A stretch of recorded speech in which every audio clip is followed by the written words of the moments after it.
essa paraxá que eu vou dar hoje, ela é a paraxá da semana passada. Como na semana passada eu não consegui dar a paraxá, não consegui trazer a paraxá para vocês, então hoje eu vou dar a paraxá da semana passada. E nessa semana a gente não tem paraxá também. Na verdade, na semana passada teve, mas essa semana não tem paraxá. Essa semana, como é a festa de Sukkot, não tem paraxá da semana. Mas aí eu vou falar um pouco sobre a festa de Sukkot, que é importante a gente entender e conhecer também a festa de Sukkot, né? Então vamos lá. Primeiro, então, vamos ver a paraxá da semana passada, que é a penúltima paraxá da Torá, para poder fechar esse ciclo do, da Torá, né? Da leitura da Torá. Então o nome dessa paraxá é Paraxá Ha'azinu. Ha'azinu é justamente uma canção que Moisés fez. Então, no dia que Moisés completou 120 anos, foi no dia que ele se ocultou, né? Que ele se levou, né? Que o Criador ele pegou sua alma e levou para o mundo vindouro. Então, essa canção, ela foi feita por Moisés no seu último dia de vida. Então, no último dia dele, na verdade, aqui no mundo de Asiá, né? Então, ele realizou essa canção. Então, o Midrash começa falando que essa canção ela é uma profecia até os fins dos tempos, né? Então, se você for até olhar na Torá, é uma paraxá curta, okay? Porque é justamente essa canção que Moshe fez. E nela toca sobre alguns tópicos, né? Então, como o Midrash fala, ela é repleta de profecia até os fins dos tempos, né? Então tem profecias até eles chegarem na terra de Israel até o fim dos tempos. Quando Moisés vai iniciar essa canção, né, que está todo o povo de Israel, né, ao redor dele, ele pede duas testemunhas, né? Como a gente sabe no judaísmo é necessário ter duas testemunhas, né? Então uma pessoa viu outra pessoa roubando. Então aquela pessoa só poderia ser condenada perante duas testemunhas. E Moisés escolheu duas testemunhas. E as testemunhas que Moisés escolheu foram os céus e a terra. Então, antes de começar a canção, Moisés pediu silêncio para os céus e a terra e que os céus e a terra fossem testemunhas para escutarem a sua música, né, a sua canção, a sua profecia.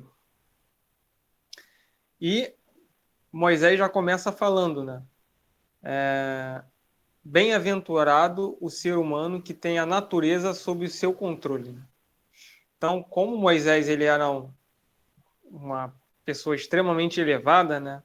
A gente já viu que Moisés fez diversas coisas, né? Moisés realizou vários milagres, né? Por conta da sua conexão com o Criador, fez o mar vermelho se abrir, conseguiu obter alimento, né, para o povo de Israel, o maná, através das suas preces com o Criador. E a gente viu N coisas, né? As pragas do Egito, que ele realizou, óbvio, né? Sempre conversando e invocando o nome do Criador.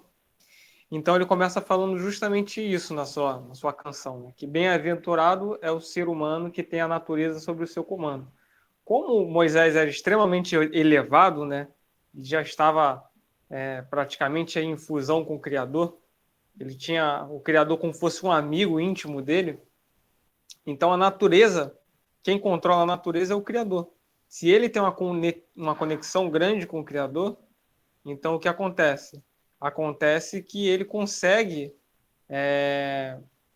dominar a natureza, né? Porque o Senhor da natureza é o Criador. Se ele tem uma amizade com o Criador, se ele tem uma conexão com o Criador, ele consegue tranquilamente também dominar a natureza, né? E essa natureza não precisa ser só a natureza externa, mas a natureza interna também, né? Então, aquela pessoa que também consegue dominar e transformar a sua natureza, ele é um bem-aventurado. Quem consegue dominar seu Yetzer Hará, transformar seu Yetzer Hará no Yetzer Tov, né? Ele é um bem-aventurado. Então, isso vale tanto para o nível espiritual quanto para o nível externo, nível físico também. Bom, e o Midrash faz uma seguinte pergunta. por que Moisés escolheu como testemunha os céus e a terra? Bom, você tinha lá a congregação de Israel, várias pessoas, não podia escolher 2 pessoas lá para serem testemunhas, tinha várias pessoas escutando ele, mas não, ele quis os céus e a terra. E o Midrash explica por que ele escolheu os céus e a terra. Porque os céus e a terra eles vão existir durante muito tempo. Então não existe uma testemunha melhor e mais duradoura do que os céus e a terra. Então Moisés escolheu os céus e a terra. O segundo motivo que Moisés deu, que o Midrash deu, na verdade, foi justamente a gente aprender com as testemunhas, né? Por que Moisés escolheu essas testemunhas? E o Midrash fala o seguinte: por acaso o sol parou de aparecer durante algum dia? O sol deixou de fazer o seu trabalho? A terra fez brotar trigo com semente de abóbora? Não. Trigo só vai nascer com semente de trigo. E a abóbora só vai nascer com semente de abóbora. Então Moisés escolheu esses dois, os céus e a terra, porque eles sempre seguiram a ordem do Criador. Então, como os céus e a terra sempre seguiram a ordem do Criador, nada melhor do que eles para serem as testemunhas da sua canção. Né? E não só isso, o Midrash ainda traz uma outra aprendizagem que a gente pode ter com as testemunhas, né? Que assim como os céus e a terra sempre fizeram o seu trabalho que o Criador os deu, né? Nós também devemos fazer o nosso trabalho que o Criador nos colocou aqui na Terra, que é a elevação espiritual, né? Que é justamente com a Torá, né? Juntamente com a Torá, a gente elevar a nossa alma, assim como os céus e a terra cumprem o seu trabalho, né? Logo depois, Moisés continua a sua canção, né? O Midrash traz explicação de alguns trechos da canção. E o Moisés fala que a Torá é como se fosse uma chuva. E os sábios explicam, como assim a Torá é como se fosse uma chuva? Eles falam, assim como a chuva é vital para a vida das pessoas, a Torá também é. Imagina a gente sem água. A gente vai ter alimento? Não. A gente não vai ter alimento sem água. Né? Não tem como a gente se alimentar. Como a gente vai plantar? Como que a gente vai comer alguma coisa se não tem água? Então os sábios falam, assim como a chuva ela é vital para as pessoas, a Torá também é. Por isso que Moisés falou que a Torá é como a chuva. Né? E logo depois os sábios dão uma outra explicação um pouco mais profunda. Né? Assim como a chuva vem do alto, a Torá também veio dos mundos superiores. Então, assim como a chuva vem do alto para poder nos abençoar aqui no nosso mundo de Asiá, no nosso mundo terrestre, a Torá também, ela veio dos mundos superiores e chegou no nosso mundo físico. E a terceira e última explicação que os sábios dão da comparação da Torá com a chuva é justamente o poder que a chuva, que a água tem, né? Tem que falar, assim como a água ela limpa o seu corpo, né? Ela limpa o seu corpo físico, a Torá limpa a sua alma, purifica a sua alma. Então, essas são as 3 explicações do porquê Moisés compara a Torá com a chuva. E seguindo a Paraxá, Moisés começa a falar que os ensinamentos, né, os ensinamentos de Hashem, né, para os Bnei Israel é como a chuva, como eu falei, que as mitzvot possam ser aceitadas favoravelmente, né, para as pessoas, que as minhas palavras soem como um orvalho, como os ventos e como as tempestades que sopram entre as campinas do outono. Né?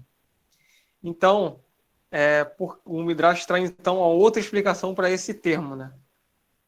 Por que o Moisés também falou então que ele quer que os seus ensinamentos e que as suas palavras sejam como orvalho, né? Na vida das pessoas. Né? E o Midrash fala o seguinte, uma chuva ela pode incomodar ou assustar uma pessoa. Né? Se está chovendo bastante, né? Então isso pode incomodar uma pessoa, pode alagar, pode alagar um campo, alagar uma casa, pode ter uma catástrofe, né? Se tiver uma chuva, né? Então pode acabar assustando as pessoas. Né? Mas o orvalho não. O orvalho ele não assusta ninguém. O orvalho é algo que quando você vê, você sente até prazeroso, é algo muito bonito de se ver, né? Aquela gotinha, aquele orvalho da manhã, aquela imagem bonita. Então, por isso que Moisés fala que ele queria que as suas palavras, os seus ensinamentos fossem como fosse orvalho para o povo de Israel, porque ele queria que o povo de Israel sentisse prazer em cumprir as mitzvot, né? Conseguisse conectar ao Criador, assim como ele conseguiu também. Então ele queria que seus ensinamentos, suas palavras fossem como um orvalho. E Moisés continua, né, sua canção, né, a Paraxá é somente a canção de Moisés. E nessa canção tem um trecho que Moisés fala que as obras, né, o trabalho de Hashem, ele é perfeito. E todos os seus caminhos são justos. Então, independente do que aconteça, Hashem sempre vai ser justo em todas as suas decisões, né? E aquela história, né, eu já contei até algumas vezes, mas é bom relembrar que retrata isso muito bem, né? Certa vez o Rabino Yehoshua, né, um grande sábio do Talmud, ele começou a estudar, estudava muito Torá e elevou bastante sua alma e ele queria encontrar o profeta Elial, ele queria ver o anjo, né? O profeta Elial é o anjo, ele queria ver o profeta Elial e queria saber como que os anjos trabalhavam. E aí ele começou a se conectar e certo dia o profeta Elial apareceu para ele e falou: olha, você tem bastante méritos e eu vou levar você para poder... Não, minto. O profeta Elial apareceu para ele e falou: olha, você... Aquilo até que o Moré estava falando, né? Você estava se conectando comigo, estava se concentrando, orando, querendo saber como é que é o trabalho dos anjos. Mas olha só, eu acho que você não vai entender, Rabi Yehoshua, como que é o trabalho de um anjo. E o Rabino Yehoshua insistiu: não, eu quero ver como que é o trabalho do anjo. Se eu estou esperando, ou me elevei espiritualmente para isso, estou meditando nisso, e o profeta Eliel fala: tudo bem. Então ele falou o seguinte: você pode vir comigo, desde que você faça uma coisa, você não reclame. Se você reclamar em algum momento, eu vou cortar essa conexão com você e você não vai ver mais como que é um trabalho de um anjo. E ele: não, tudo bem, não tem problema nenhum. E aí eles vão na primeira casa, eles chegam na casa de dois velhinhos, né? E é só o homem e a mulher, eles não têm filhos. E esses dois velhinhos, eles são bastante pobres, né? Eles só têm uma vaca para ter sustento. A plantação eles não conseguiam plantar muito bem, porque eles já eram de idade avançada. E aí eles chegaram naquela casa e trataram super bem, né? O profeta Elial se transfigura, né, em uma pessoa, junto com o Rabi Yehoshua, né? E eles tinham apenas um pão e algumas frutas. Eles dividiram tudo que eles tinham com o profeta Elial e com o Rabino Yehoshua, né? E daí eles vão embora, e quando eles vão embora, o profeta vai e decreta a morte na vaca deles, o único sustento que eles tinham. E a vaca vai e morre. E aí o Rabino Yehoshua fica: poxa, peraí, a gente foi na casa dos velhinhos, trataram a gente super bem, como assim ele decretou morte sobre a vaca? E eles continuam. Chegando na segunda casa, chegando na segunda visita, né, eles chegam na casa de um homem muito rico. Chegando na casa do homem muito rico, esse homem trata eles muito mal, é um homem mesquinho, extremamente rico, né? Trata mal seus empregados. Quando o profeta chega junto com o rabino lá para poder pedir um alimento, alguma comida, ele dá pão seco, dá água para eles, sendo que ele poderia oferecer tudo do bom e do melhor. Porém, na sua casa tinha uma rachadura enorme. E aquela rachadura com certeza ia demolir aquela casa. Aquela casa iria cair. E eles foram super mal atendidos, né? Um homem muito arrogante, nem deu atenção para eles direito. E quando eles estão saindo da casa, o profeta vai e conserta, né, a parede da casa. E o rabino fica: poxa, a gente foi na casa dos velhinhos, ele decretou morte para a vaca. A gente vê aqui na casa desse homem mesquinho, ele conserta a casa dele que ia demolir. Um homem desse, um homem pão duro desse, tinha que quebrar a casa dele para pelo menos ele gastar mais o dinheiro dele para ver se ele se toca. Mas o Rabino não falou nada, ele não podia falar nada. Porque se ele falasse alguma coisa, ele cortava essa conexão e ele não poderia mais ver o trabalho dos anjos. E na terceira e última etapa, né, eles vão até uma comunidade judaica e eles vão disfarçados, né, e eles começam a observar, né, aquela comunidade judaica e tem dois tesoureiros, né, que eles estão roubando os cofres da sinagoga. E eles estão querendo pegar o dinheiro da Tzedakah, que era para ser doado para os pobres, para eles mesmos. E estavam querendo incriminar o rabino responsável pela sinagoga. Né? Então, na verdade, a culpa iria cair sobre o rabino. E o sonho deles era justamente se tornarem líderes daquela sinagoga. E o que o profeta faz? O profeta atende o desejo deles. Eles se tornam líderes daquela sinagoga. E aí, o rabino não aguenta mais. O rabino fala: olha só, profeta, me desculpa. Eu não entendi tudo que você fez. Todos os lugares que a gente foi, você fez o oposto do que tinha que ser feito. Ele falou: então, como eu disse para você, se você reclamasse, eu iria cortar a conexão minha com a sua. Mas antes de fazer isso, eu vou te explicar. Na primeira casa que a gente foi, eu só matei aquela vaca porque a esposa daquele senhor, ela já estava, o anjo da morte estava indo pegar aquela alma. Porém, como eles trataram a gente tão bem, mas tão bem, eu fiz uma troca com o anjo da morte. O anjo da morte levou a alma da vaca no lugar da alma da esposa. Porque imagina, os dois são tão velhinhos, um ficar sem a companhia do outro ia ser muito triste. Então, o mérito deles foi justamente eles continuarem juntos na vida. E o rabino ficou assustado, né? Mas e no segundo caso, disse o rabino? Então, no segundo caso, eu consertei a parede daquela casa, daquele homem avarento, porque se eu não consertasse a parede daquela casa iria cair, iria se demolir, ele ia construir a nova, porque ele tem bastante dinheiro, porém, quando ele fosse escavar a casa para poder construir a nova, ele ia descobrir um baú de tesouro que tem naquela casa.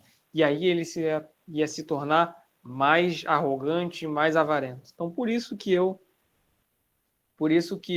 construí o muro da casa dele. Botei o muro normal.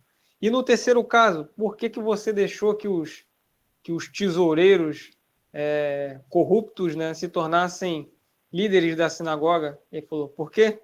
Porque depois que a comunidade visse que aqueles tesoureiros eles não prestariam, a comunidade ia valorizar muito mais o seu rabino e eles iriam elevar muito mais a sua alma. E com isso, o profeta corta a conexão com o rabino volta para a vida terrestre. E qual é a lição que a gente tem? A lição que a gente tem é justamente o que Moisés falou.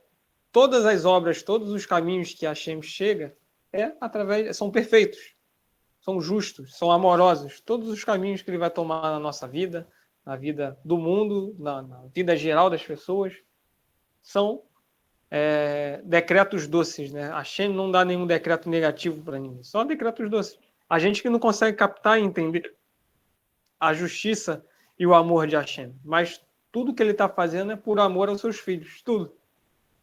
Então, continuando. Moisés continua então a sua canção, né? E ele chega numa parte da canção que ele fala o seguinte: quando os filhos de Israel, né, quando o Bnei Israel pecam, é sempre sua própria culpa. Suas falhas nunca prejudicam a Hashem, apenas eles mesmos.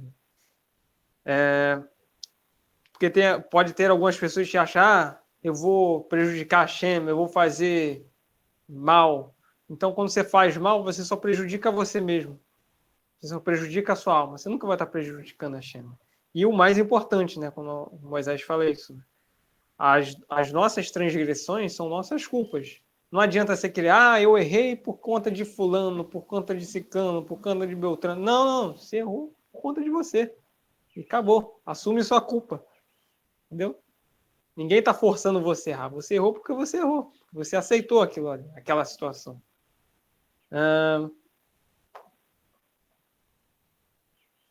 Bom, aí, deixa eu só ir a complemento aqui. Bom, e Moisés continua a sua...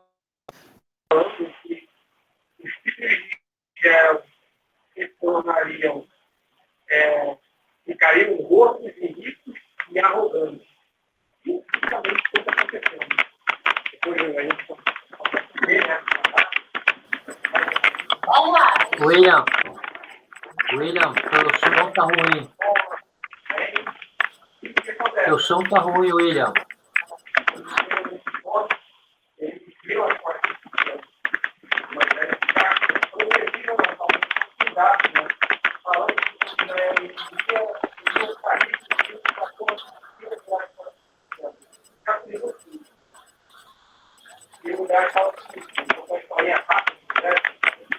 Dessa vez, o fazendeiro,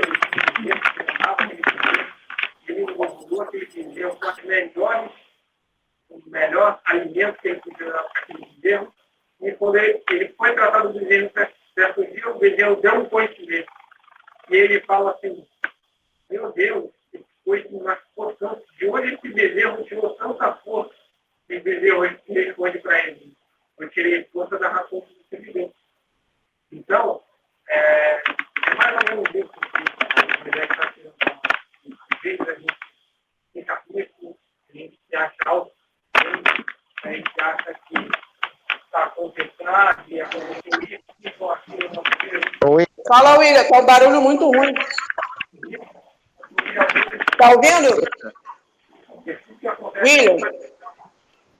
Na toa que o Mirac também já então, o rei Salomão, ele fala o seguinte, não me confie para que eu não negue a gente. Ou seja, Tá ouvindo?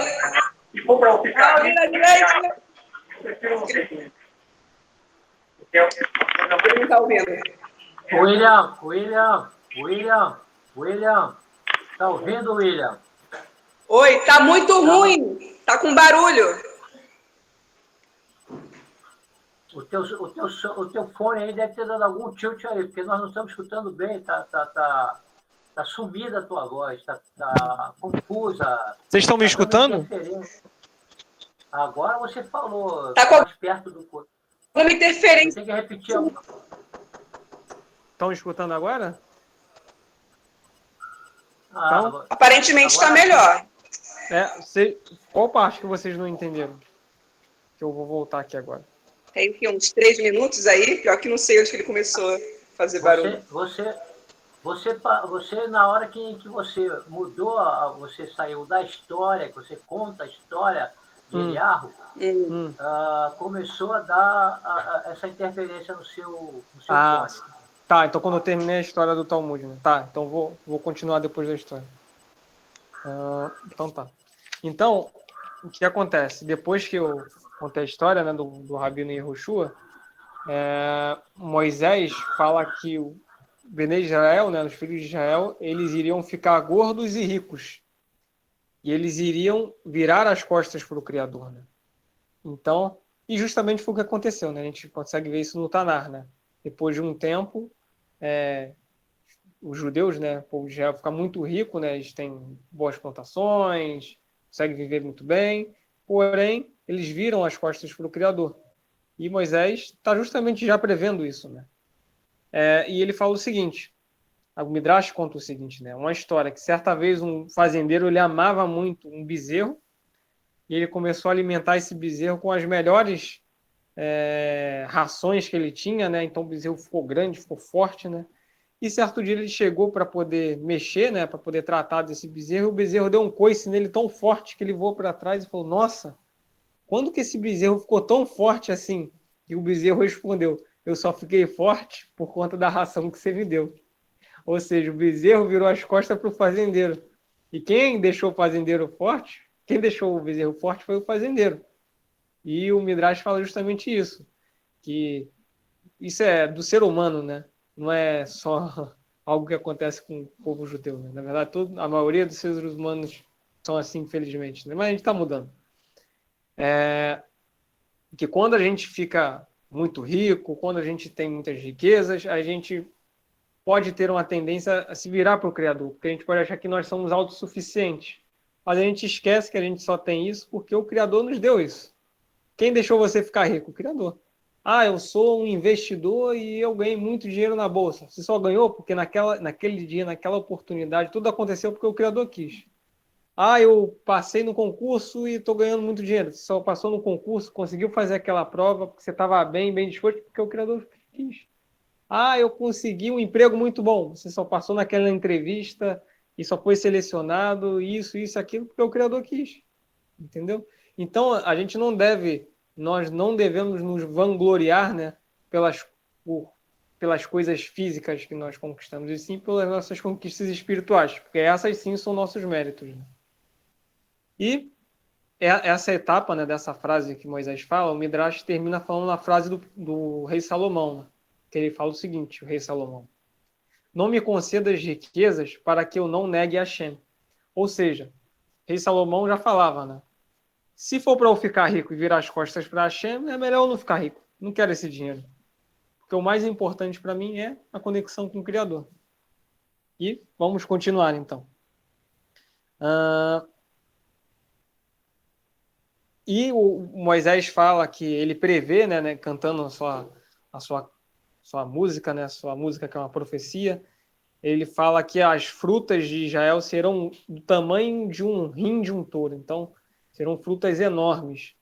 E realmente isso aconteceu, né? Não é à toa que os sábios, eles guardavam essas frutas gigantes e essas sementes gigantes e eles colocavam ela no templo e eles usavam um processo de desidratação, né? Então desidratava a fruta ou aquilo, seja lá o que for, para poder mostrar para as gerações futuras que, olha, quando nós entramos, quando você está com a conexão grande com o Criador, quando o povo se volta para o Criador, olha o que acontece com os frutos. O Criador traz sustento para você. Então, eles guardavam essas frutas desidratadas, né? Porque quando ela desidrata, dura bastante tempo, para poder mostrar para as gerações futuras que realmente o que acontece ali na Torá é verdade, né? A palavra de Hashem. E terminando já, caminhando para o final da Paraxá, o Moisés, né, fala do castigo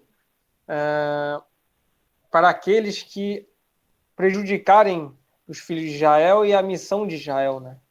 Então fala que aqueles que prejudicarem o povo judeu e atrapalharem sua missão aqui na terra, eles serão castigados. Né? E o Midrash traz a história do imperador Titus. Né? O imperador Titus foi aquele que destruiu o segundo templo. Né? Então ele destruiu o segundo templo, ele fez várias profanações ao templo, ele humilhou, fez várias imoralidades também dentro do templo, e ele desdenhava, falava: onde está o Deus dos judeus? Onde está o Deus dos judeus para poder me matar, me destruir, eu que sou o grande imperador? E aí o povo judeu falou o seguinte, que certa vez, aí depois de um tempo, né, o Criador falou: você quer me desafiar? Então tá, então vou colocar, você se acha grande, né? Você se acha o grande imperador, então vou colocar o ser mais desprezível e pequeno de todos para poder te perturbar durante a sua vida inteira. E diz a história do Talmud que um mosquitinho pequenininho entrou dentro do ouvido do imperador Titus e esse mosquito ficava fazendo um barulho terrível dentro da cabeça do imperador. O imperador não sabia mais o que fazia, ele estava enlouquecendo já. Conta até, os sábios judeus contam até que ele contratou um ferreiro, porque certa vez num navio, né, o ferreiro estava batendo na bigorna e o barulho da bigorna fazia o mosquito parar de zumbir no ouvido dele. Então ele contratou um ferreiro para ficar batendo direto na bigorna para ele poder conseguir descansar em paz. Mas não durou muito tempo, o mosquito voltou a perturbar ele de novo. Justamente mostrando o que a arrogância do ser humano faz. Né? Ele que se achava um grande homem, indestrutível, um imperador, foi infernizado a vida inteira por um mosquitinho. Bom, e a última parte, né? Falando, né? A canção de Moisés, ele fala que o pecado do povo de Israel será expiado no fim dos tempos. Ele menciona o mundo vindouro e a ressurreição dos mortos nessa canção também. Né? Então, nessa canção de Moisés, você tem o passado, que era a época que Moisés vivia, você tem o presente e você tem o futuro também. Então, ele consegue abranger toda a linha temporal, né, com a sua profecia. E a Paraxá se finaliza com a ordem que Hashem deu para Moisés subir até o Monte Nevô, porque na próxima Paraxá que a gente vai ler, Hashem vai levar a alma de Moisés, né, do mundo espiritual. Então, com isso, a gente termina a Paraxá dessa semana. Bom, e como eu gosto de fazer minhas conclusões, né, o que eu aprendi, que é importante, né, a gente ler e tirar um ensinamento para os nossos dias atuais também e para nós mesmos. Então, o que eu aprendi? Bom, quando Moisés ele faz essa canção, e se a gente for reparar nos detalhes, os detalhes é onde você encontra as coisas mais incríveis, né? As descobertas mais incríveis. Então, quando Moisés está realizando a sua canção, ele fala que as testemunhas serão os céus e a terra, ele fala o seguinte, Moisés, ouça os céus. E depois ele continua, e depois ele fala que a terra escute. Então, ele fala palavras diferentes. Primeiro ele fala ouça para os céus, e depois ele fala escute para a terra. Só que, para o português, ouça e escute são sinônimos, né? Só que para o hebraico, não. Quando no hebraico a palavra ouça é justamente quando a pessoa está próxima de você. Então, quando a pessoa está pertinho de você, entendeu? Você escuta aquilo ali. Você escuta, não. A pessoa está falando com você, próximo de você, então fala, ouça, entendeu? Então, está bem próximo de você. Quando a pessoa está longe de você, fala, você está me escutando? Escuta. Então, o que a gente pode tirar? Então, a gente consegue perceber que quando Moisés fala os céus, ele fala ouça. Por que ele fala ouça? Porque os céus estão próximos de Moisés. Então, por isso que ele fala ouça quando ele fala os céus. E quando ele fala a terra, ele fala escute. Porque ele está afastado do mundo físico e do Yetzer-Hará. Então, isso é justamente o que Moisés está querendo falar. E o que a gente pode tirar de aprendizagem só nesse trecho pequeno da Torá, né? Onde Moisés fala ouça para os céus e escute para a terra. Bom, o nosso objetivo aqui na Terra, né, é unir os céus e a terra. Então, o que quer dizer você unir os céus e a terra? A gente está no mundo físico e conseguir trazer a presença do Criador e transformar o mundo ao nosso redor. E a gente só consegue fazer isso quando a gente une os céus e a terra. Mas para a gente unir os céus e a terra, primeiro a gente tem que criar uma paz entre os céus e a terra. Ou seja, tem que ter uma paz entre o Yetzer-Hará e o Yetzer Tov. Então, quando você consegue dominar o seu Yetzer-Hará juntamente com o Yetzer Tov, você cria uma ponte entre os céus e a terra. E quando você cria a ponte entre os céus e a terra, então você está pronto para trazer os ensinamentos do Criador para esse mundo. Assim como Moisés fez. Como a gente consegue reparar só nesse trecho dessa canção Hazinu. Então, minha conclusão e minha ideia que eu deixo para todo mundo é que nós nos esforçamos espiritualmente para que a gente consiga construir essa ponte entre os céus e a terra e elevar o mundo ao nosso redor. Okay? Com isso, eu finalizo a Paraxá. E quem tiver alguma pergunta ou alguma coisa para colocar, pode falar.